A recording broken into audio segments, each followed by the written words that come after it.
What's up, guys? This is Ryan with the Packers Hub. Today we're going to be doing a film breakdown on Kevin King. A lot of people really like the pick that we made on Kevin King in the first pick of the second round.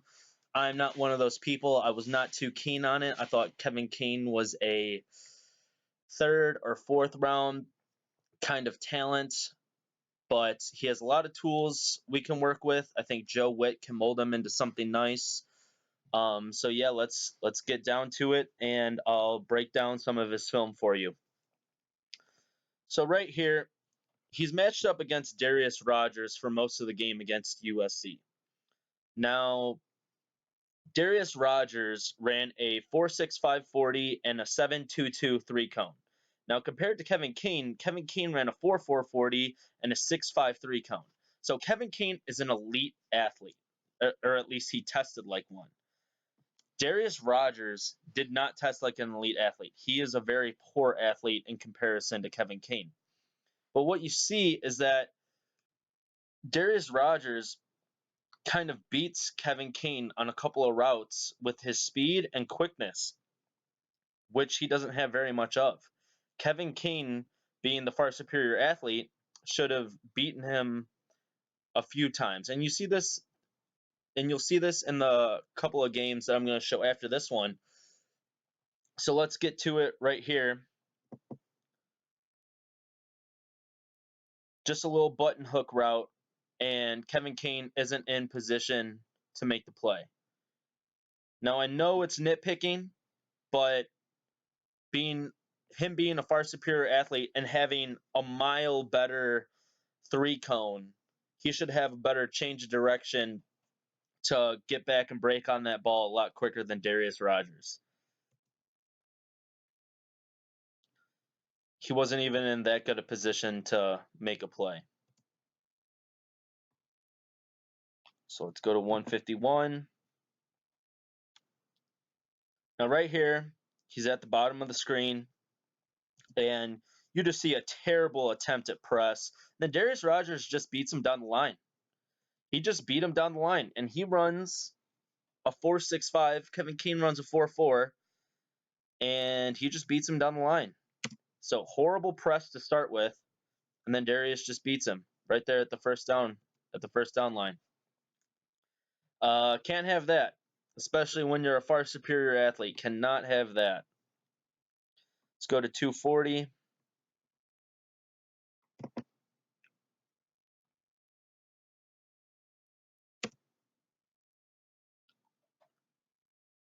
Now, right here, Kevin King is in perfect position to intercept this pass and take it for a touchdown. Instead, Darius Rogers catches it and takes it 30 yards down the field. That whole thing could have been avoided if Kevin King just located the ball better. Now, Kevin King ranked as one of the worst in the draft class at Playmaker Index. So, according to Pro Football Focus, he ranked like 99th out of like 100 or so corners in Playmaker Index. He has trouble locating the ball in the air. Now, he does have some instances where he's fantastic at doing it. Like against Arizona, I think he had a diving interception, and it looked like he was the wide receiver on the play. And later in this game, I'm pretty sure it's this game or the next game, you'll see him soar up for a one-handed interception, and he does a great job locating the ball. But right here is just a good example of his poor playmaking. He cannot see the ball in the air very well, and you'll see this a couple of times. Definitely something he needs to work on. I think Joe Witt will help him a lot with that. Let's go to 330.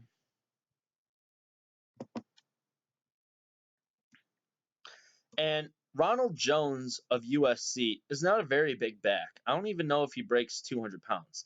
So why is Kevin King diving at his ankles like that? He could have saved about 10 yards, but instead he dives at his ankles, doesn't want to square him up, and then Ronald Jones rumbles for another 7 to 10 yards. You see that way too much with this guy, man. He's always diving at ankles. He's not trying to square up anybody or make a form tackle. He just wants to take out the legs.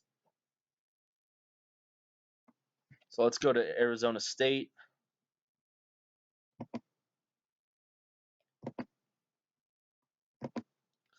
Start at 32.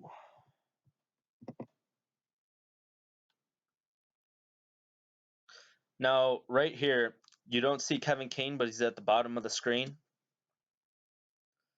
Just flat out gets beat. Now, I don't know who number 1 is for Arizona State or what his 40 time is or if he's just a speedster or what. But Kevin Kane tested out as an elite athlete at the combine. How does he get torched like this? There's only one answer, and that's poor technique. Now, if the safety was late getting there and it was a better thrown ball, that's a touchdown. It's all Kevin Kane's fault. I think he probably messed up his feet at the line or he had another poor press and the guy just got behind him.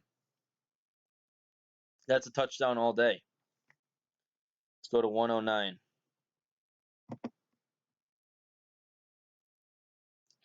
Oh, here's the play that I was talking about. He just goes up and snatches it out of the air. I love that. I love seeing that. That's how you use your length. That's how you use your 40-inch vert and your 6'3" length. Oh my gosh, Kevin. Now, if he can do that every single time or on a more consistent basis, we have something special here, guys. Because he is super tall and he is a really good athlete. If we can get more consistency out of him doing stuff like that, watch out. Watch out. Let's go to 158. Now, this is the ensuing drive after he made that incredible interception. Now, watch what he does. He just used his length really effectively. All right, so what do we see first? What do we see first right here? Very poor press. Again, that's like the second or third time. And then he just gets beat. He just gets beat. Now, 4'4", 40, 6'3", 40-inch vert. Gets beat. Dude, where's that length that you just used? You just used it so well. Do it again. That should have been swatted. When you're as good of an athlete and as tall as Kevin is, that should have been swatted in the air. No excuse right there. Let's go to 215. Now, this is very worrisome for Kevin King. Very worrisome. Look at this wide receiver screen. Kevin King is still backpedaling when the ball is thrown. And he's a mile away from making the play. Now, in the NFL, Randall Cobb, Brandon Cooks, Julian Edelman, any quick wide receiver is going to torch him on this. Look at how far away he is. He's about 8 yards, 7, 8, 9 yards from the wide receiver. How did he not recognize the screen right away? And how did he not get there with his amazing 3-cone? His 3-cone suggests that he has amazing change of direction. But right here, you see him, he recognizes it, and then he has trouble planting his foot in the ground and going. I don't know how he ran that 3-cone. It seems like he's more of a tester than on the field kind of guy. And that worries me. But I mean, he's got the skill because we saw it. But we're not seeing it on the field. We're seeing it at the combine, but not on the field, and that worries me. So let's go to 350.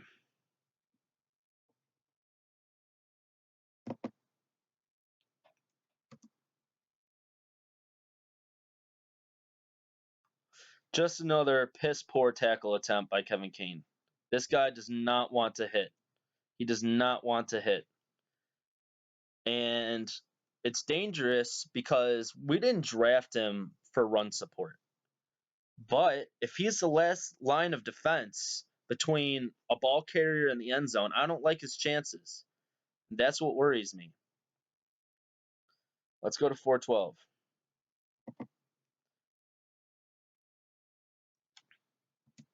Here we go again. Another bad press attempt at the line. Just gets his hand swatted and then beat.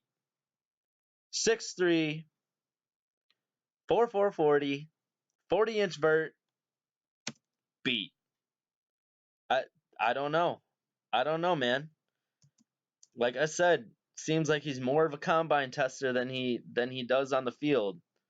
You don't really see it. Where's that 40-inch vert? Where's that 4.4 speed? How did that guy beat you like that? All right, 428. Now remember that screen that he didn't recognize right away? Look what he does now. He's so worried about the screen that he jumps it, and then look, he's got two wide receivers that blew right past him. Now, there's one safety there. All they need to do is for the slot wide receiver to run a post and for the outside wide receiver to run a go. And the safety has to go with one of them. And whichever one he goes to, the quarterback should throw it to the other guy because he'll be wide open. There's one safety on that side of the field. And Kevin Kane, since he jumped the route, he just leaves that huge problem for the safety. No matter which guy the safety goes with, it's a touchdown to the other guy. But thank God for Kevin Kane that the Arizona State quarterback throws it to Sidney Jones' side of the field because that should be a touchdown all day. Look at that. If that inside wide receiver at the top of the screen runs a post route and the outside guy keeps running a go, he should just hit that outside guy on the go route, and that's a touchdown all day. So lucky for Kevin Kane, he got bailed out on that. That worries me so much. He's got two guys that's a touchdown in the NFL. Tom Brady, Aaron Rodgers, dudes like that, starting quarterbacks in the NFL, they're not going to miss that opportunity. That's a touchdown in the NFL. Because Kevin Kane bit on the screen because he didn't want to look bad again. That worries me probably the most. Let's go to 448. Now, in my notes, I have when he uses his length like this, god damn. So let's see what I'm talking about. Oh, they're gonna show us another little clip right here. Oh my gosh, look at that. Now that's when he uses his length the correct way, but he just doesn't do it consistently enough for me. Like he got beat twice by this wide receiver for big gains. And if he wasn't 6'3", that's another completion. But he is 6'3". He does have a 40-inch vert, and when he uses that length like that, oh my goodness gracious. That's something to get excited about right there.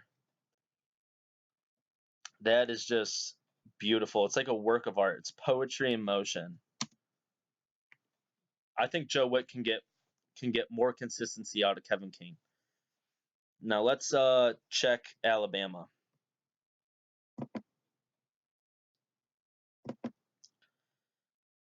All right. So let's go to 30.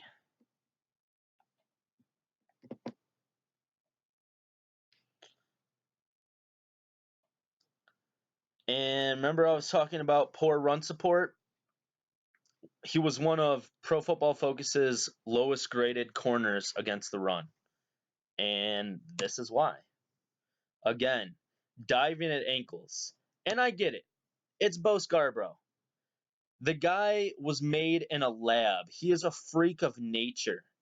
But so is every running back you're going to be facing in the NFL. In the NFL, they're all Bo Scarboroughs.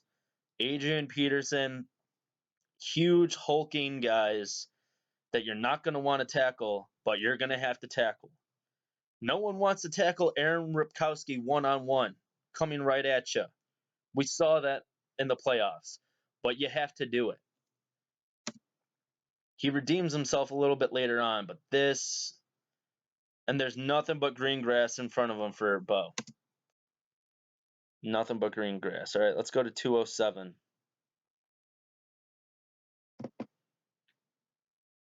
Now, right here, The announcer says, if only Kane saw the ball. Remember I talked about he doesn't see the ball very well in the air? Look at this. Kevin Kane is right there. He's right there for the interception. If he just goes up, if he just sees the ball and goes up, that's a pick all day. Maybe he gets tackled right after he catches the ball, but that's a pick if he sees it. He doesn't see it. He's just going for the hit on number 11, and he misses out on a pick. So, again, we see him not being able to locate the ball in the air. Let's go to 236. Now, here is what I like to see. Comes up, attacks the ball carrier, nice form tackle, wraps up the legs. That's what I want to see in run support. That's the Kevin Kane that I want to see in run support. There we go. That's beautiful. Let's go to 328.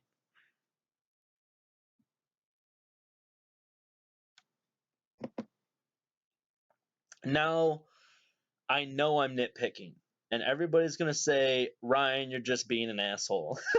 And maybe I am. But look at this. Just look at this.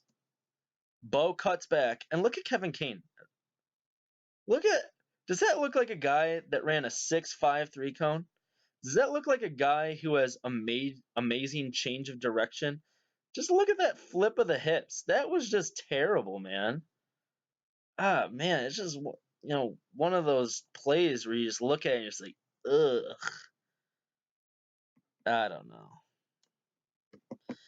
Let's end this on a good note, though. And Kevin Kane makes a big 4th and 1 stop on Bo. Now, that's what you got to do, Kevin. Stick your nose in there, man. Wraps him up, brings him down, waits for help. That's all you got to do. You just got to wrap him up and just wait for help. Wait for your buddies to get there. Clay, Nick Perry, Jake Ryan, Blake Martinez, Morgan, they're going to get there. They're going to help you out. That's all you got to do. Just get there and wrap them up and just wait for your teammates to get there. That was perfect. That's all we're asking him to do. And you saw him blitz off the edge like that. He actually is a really good blitzing corner. So Dom Capers loves to do that. We'll probably see Kevin Kane blitzing off the edge a couple dozen times this season. So watch out for that. I think Joe Witt could turn this guy into something special. Like I said, I did not think he was a first-round selection. Now, he did technically go in the second, but it was a first pick of the second, so that's basically a late first-round pick. Didn't think he should have gone there. I would have been a lot more comfortable getting him in the 3rd or 4th, which I know he wouldn't have been there, but I would have been a lot more comfortable picking him if that were a scenario that could have played out. However, I like Kevin Kane. I like his athleticism. I think Joe Witt can turn him into something special. Joe Witt's a miracle maker. He always does a good job with the corners. So, yeah, guys, that's about it for this video. I'll be doing a draft recap over all of our picks. And, yeah, so that's about it. Check out my Twitter and Facebook, and check out thepackershub.com for articles, and catch you guys next time.